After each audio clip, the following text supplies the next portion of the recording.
sa vibrant city of discipline, Valenzuela.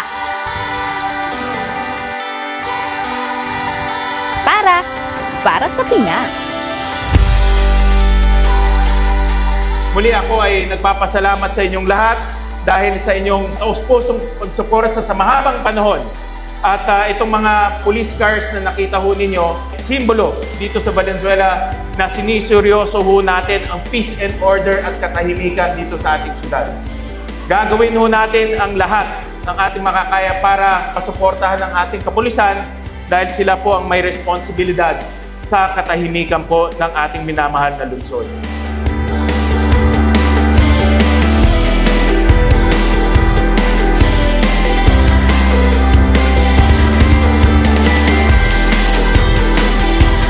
Senator Win Gatchalian, very supportive kami sa inyong mga adhikain, lalong-lalo na sa pagpapatupad at pinaigting na peace and order dito sa Valenzuela City.